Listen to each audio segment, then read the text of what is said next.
बिस्मिल्लाहिर्रहमानिर्रहीम। अस्सलाम वालेकुम। मैं हूं मोहम्मद अकरम खोसो।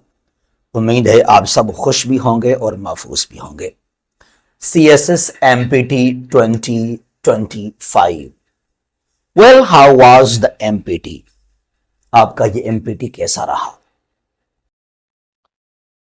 एग्जिम हॉल में, टेस्ट सेंटर में माहौल कैसा था? और सुनने में आ रहा है कि मुश्किल था। It was somehow difficult। Well, मेरा मानना है कि किसी टेस्ट को, किसी एग्जाम को, इम्तिहान को हमें ये एक्सक्यूज नहीं करनी चाहिए कि इट वाज डिफिकल्ट। भाई, वो टेस्ट है, वो एग्जाम है, वो तो मुश्किल होगा ही होगा ना।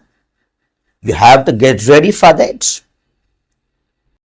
आपके पास वो एरियाज हैं कि क्वेश्चंस आएंगे इंग्लिश से, current affairs, history, Urdu, mathematics, science, Islamiyat. तो ये एरियाज आपके पास अवेलेबल थे पहले से ही। तो ये कहना कि पेपर मुश्किल था, डिफिकल्ट था, एग्जाम था, एक एग्जाम का काम ये होता है कि स्टूडेंट्स को फिल्टर किया जाए, डिक्रीज किया जाए, कम किया जाए, जो क्रीम है वो आगे आए। हां, ये कह सकते हैं, इट कैन बी सेड कि कंपैरेटिवली जो पास्ट के एमपीटीज हुए हैं उनसे कुछ क्वेश्चंस काफी हाई लेवल के थे, ये हम कह सकते हैं। यहां पर बैच 2 थे, बैच 1 मॉर्निंग और बैच 2 जो है इवनिंग को लेकर। अब बैच 1 जो है मॉर्निंग, मैंने पेपर देखा है, मैंने क्वेश्चंस चेक किए हैं।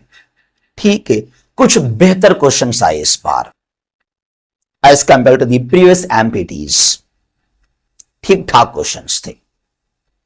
और बैच 2 मैंने क्वेश्चंस नहीं देखे, मेरे पास कोई इसका पेपर नहीं आया।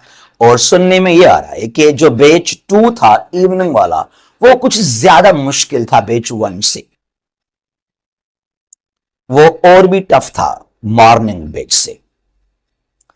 वेल, इस मरतबा कुछ फ्रेंड्स फेल होंगे, कुछ फ्रेंड्स फेल होंगे, but again I would say कि 200 में से 66 मार्क्स लेना, इट्स नॉट बिग डील।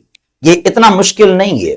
आपके पास बहुत सारे एरियाज हैं, इंग्लिश भी है, आपके पास हिस्ट्री भी है, करंट अफेयर्स भी है, साइंस भी है, मैथमेटिक्स है, उर्दू है, इस्लामियात है।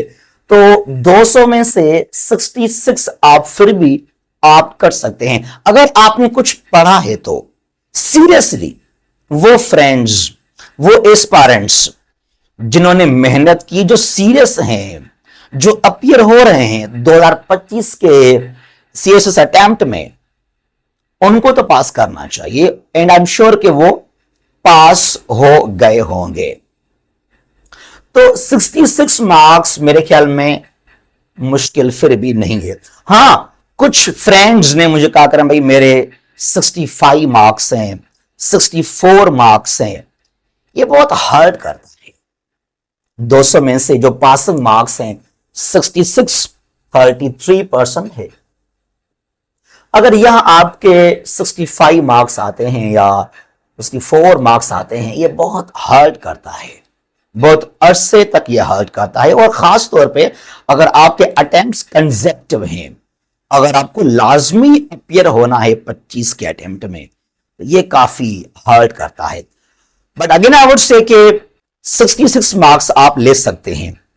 वेल, ये जो एमपीटी है थोड़ा मुश्किल हुआ या क्वेश्चंस कुछ हाई लेवल के थे, ये काफी बेहतर हुआ ऐसा।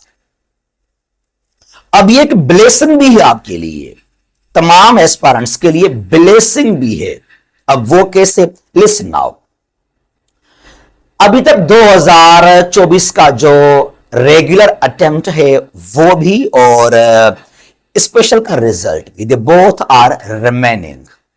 अभी तक अनाउंस नहीं किए गए रिजल्ट। क्यों?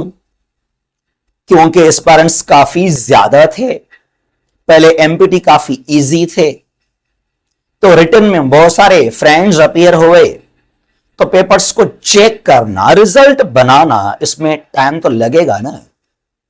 इसके लिए अभी तक रिजल्ट्स अनाउंस नहीं किए गए दोनों अटेम्प्ट्स के, स्पेशल भी और रेगुलर 2024 का भी। ये नुकसान है जब ज्यादा होंगे कैंडिडेट्स। अब यहां पर क्या होगा, अब यहां पर बहुत सारे हमारे फ्रेंड्स फेल भी हो जाएंगे, और जो क्रीम आगे आएगा, जिन्होंने बिल्कुल स्ट्रगल की है, मेहनत की है, मैंने कहा वो पास हो सकते हैं। उनके लिए 66 मार्क्स कोई बड़ी बात नहीं है, it's not big deal for them. तो अब क्या होगा, कुछ फ्रेंड्स फेल हो जाएंगे, और जो क्रीम है, तो जो नंबर है कैंडिडेट्स का, इट विल बी डिक्रीज्ड। तो रिटन एग्जाम के बाद पेपर्स को चेक करने के लिए इतना मुश्किल टाइम नहीं होगा एफपीएससी को। पेपर्स काफी कम होंगे, और जो फ्रेंड्स पढ़ते हैं, मेहनत करते हैं, only they will appear in the written part. तो फिर यहां पर क्या होगा, रिजल्ट जल्दी अनाउंस किया जाएगा। और मेरा मानना है कि विद इन अ ईयर, एक ही साल में जो है रिजल्ट अनाउंस करनी चाहिए। The final result should be declared with in a year, उसी साल के अंदर। मसलन अगर फरवरी में जो है वो पेपर्स होते हैं रिटन एग्जाम के, अभी तो डिले कुछ सुनने में आ रहा है कि अप्रैल में होंगे, लेकिन वैसे in the month of February the exams are held regular. अब यहां पर ना अगर स्टूडेंट्स कम होंगे, जो कैंडिडेट्स हैं उनका नंबर काफी कम होगा, तो फिर क्या होगा, फिर फरवरी के बाद जो है मार्च, अप्रैल, मई, जून, नॉट मोर देन जुलाई। जून जुलाई महीने में रिटन का एग्जाम हुआ, उसका रिजल्ट अनाउंस होना चाहिए। रिटन पार्ट का रिजल्ट अनाउंस होना चाहिए जून जुलाई के महीने में। उसके बाद जो है अगस्त और सितंबर में या अक्टूबर में वाइवास, और फिर नवंबर दिसंबर में जाकर फाइनल रिजल्ट अनाउंस होनी चाहिए। अब इसके लिए क्या होगा, मेरा मानना है कि पासिंग मार्क्स अभी भी कम है, 66 अभी भी कम है out of 200, they should be 80।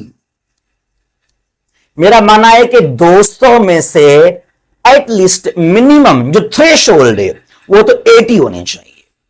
80 marks बिल्कुल फ्रेंडली, एक अच्छा टारगेट है, एक लेवल है फॉर पासिंग। और फिर देखना, फिर एक साल में रिजल्ट बन जाएगा, अनाउंस किया जाएगा। ये मुश्किल नहीं है। हां, शायद आप अगर पास हो गए इस मर्तबा, आप शायद कहेंगे अकरम भाई मैंने पढ़ा, मैंने स्ट्रगल की, 200 में से मुश्किल से मैंने पास किया, मेरे 70 मार्क्स आ गए, मेरे 75 मार्क्स आ गए, मैंने मुश्किल से पढ़ा तो मेरे इतने मार्क्स आ गए हैं, और आप बात कर रहे हैं 80। लिसन डियर, जरा मुझे सुनिए गौर से। आपका माइंडसेट क्या था? आपका माइंडसेट था 66 मार्क्स लेने का। बहुत कुछ डिपेंड करता है हमारी सोच को लेकर, माइंडसेट को लेकर, कि हम सोचते क्या हैं, हमारा टारगेट क्या है, हमने जो स्ट्रगल किया, जो हमने पढ़ा, हमने क्या सोचा था। बस 66 मार्क्स आने चाहिए, यह था आपका माइंडसेट। लेकिन अगर 2026 के सीएसएस को लेकर अगर 80 मार्क्स पासिंग मार्क्स हो जाते हैं ना, you will surely secure 80 marks, क्योंकि आपकी स्ट्रगल होगी फिर उस लेवल की कि मुझे 80 स्कोर एटलीस्ट एनी हाउ आप करना है, सिक्योर करना है फॉर पासिंग। तो सब कुछ जो है ये डिपेंड करता है माइंडसेट के ऊपर। तो आप उस लेवल पर स्ट्रगल करेंगे, मेहनत करेंगे। शायद अगर कुछ हमारे फ्रेंड्स अभी फेल होंगे या जो पास हुए, मुश्किल से पास हुए 70-75 स्कोर लेकर, यहां शायद आपने हल्का सोचा होगा कि यार एमपीटी है, इसको लाइट लेते हैं, क्या है, कुछ नहीं है। 2024 का एमपीटी हुआ, 23 का, 22 का बहुत इजी थे, वो तो बहुत इजी थे। मेरे उस दोस्त ने जो है वो 90 मार्क्स लिए, कुछ पढ़ा नहीं था उसने। किसी ने 100 मार्क्स लिए, कुछ पढ़ा नहीं था उसने। ये तो बहुत लाइट है, कुछ नहीं है। तो शायद आपने हल्का लिया था इस बार एमपीटी को और आपको शॉक लगा। इस बार ना जो हमारे फ्रेंड्स फेल हुए हैं उनको एक धचका लगा, शॉक लगा, करंट लगा, ये क्या हो गया, वो हिल गए हैं। बट अगेन डोंट वरी, मैं आपके ऊपर तनकीद भी नहीं करता। जो हमारे फ्रेंड्स फेल हुए, जिनके 66 मार्क्स नहीं भी हैं, 60 हैं, 50s में उनका स्कोर है, ये वो दोस्त जिन्होंने स्ट्रगल किया, मेहनत किया, पढ़ा, अगर वो भी फेल हुए अनफॉर्चुनेटली, उनके लिए मैं कहना चाहता हूं कि डोंट वरी। ये जो फेल हुए ना, ये आपके लिए एक ब्लेसिंग है। ये आपके लिए एक फायदा देगा आपको ये, क्योंकि शायद पहले आप स्लो चल रहे थे, सब कुछ आपने पहले लाइट लिया था, हल्का लिया था, अब आपको धचका लगा, शॉक लगा है, आपको करंट लगा। जो नींद में थे आप नींद से उठ गए, ये क्या होगा मेरे साथ। अब आपकी जो गैरत है वो जाग गई है। जज्बा, गैरत, जुनून, नहीं यार कुछ करना है मुझे अलग। और ये जो आपको शॉक लगा है एमपीटी का, यकीन कीजिएगा अगले बार एमपीटी के लिए और फिर रिटन एग्जाम के लिए भी 2026, 27, 28 यू कैन पास। हमारे वो दोस्त, वो फ्रेंड्स जो अभी 25 का एमपीटी फेल हुए, पढ़ने वाले दोस्त, अगर वो फेल हुए अनफॉर्चुनेटली, देखना जरा, जो उनकी गैरत है, जज्बा है, जुनून है, वो जाग जाएगी, जिंदा हो जाएगी। अब जो पढ़ेंगे ना जुनून से, जज्बे से, वो जो जज्बा होगा ना, ये जज्बा आपको सीएसएस पास करवाएगा। Remember that, it's not bad thing, it's blessing for you. इसने आपको पुश किया कि लड़ो, स्ट्रगल करो, हल्के में मत लो एमपीटी को, सीएसएस को। तो ये आपके लिए इंशाल्लाह आगे फायदेमंद साबित होगा। पहले जो हम सोचते थे कि बस एक हमने किताब ले लिया एमपीटी के लिए, मार्केट से किताब लेकर आया, कुछ हमने पढ़ा वहां पर जीके, हिस्ट्री वगैरह, बस पास हो जाएगा ये एमपीटी। लेकिन अभी ऐसा नहीं चलेगा मेरे दोस्त। अगर आप एमपीटी को पास करना चाहते हैं तो डेली डॉन को लाजमी कवर करें, डेली डॉन को लाजमी पढ़ें आप। ये मैंने पहले भी कहा कि भाई Dawn news paper is panacea for CSS. Current affairs है, पाकिस्तान अफेयर्स है, आईआर है, ऐसे है, एमपीटी है, जो भी है, डॉन को लाजमी पढ़ें, मैगजीन्स को लाजमी कवर करें। उसके अलावा ये जो एमसीक्यूज टेस्ट हैं ना, ये एमसीक्यूज को रट्टा लगाने का दौर खत्म हो गया, इट्स ओवर नाउ। चाहे सीएसएस का एमपीटी है, सीसी है, पीएमएस है, जो बाकी टेस्टें हैं वन पेपर एमसीक्यूज के भी, अभी आपको पहले डिस्क्रिप्टिव पढ़ना पड़ेगा। इंडो पाकिस्तान हिस्ट्री किताब लेकर आए, इस्लामिक हिस्ट्री किताब लेकर आए, हिस्ट्री को पढ़ें, टॉपिक्स को पढ़ें, जो स्टोरी है, कहानी है, डिस्क्रिप्टिव, उसको पहले पढ़ें आप। उसके बाद वहां से निकालें आप एमसीक्यूज को। ऐसा होगा अभी। ये रट्टा, ये नुस्खे नहीं चलेंगे। थारोली हमें स्ट्रगल करनी चाहिए, स्टडी करनी चाहिए प्रॉपर अंदाज में। इंग्लिश, उर्दू, मैथमेटिक्स बहुत ही लाजमी है। क्लास 6, 7, 8 का तो मैथ लाजमी आप पढ़े। उसमें अलजेब्रा है, परसेंटेज है, रेशो है, एवरेज, प्रोपोर्शन, ये बहुत ही इंपॉर्टेंट है।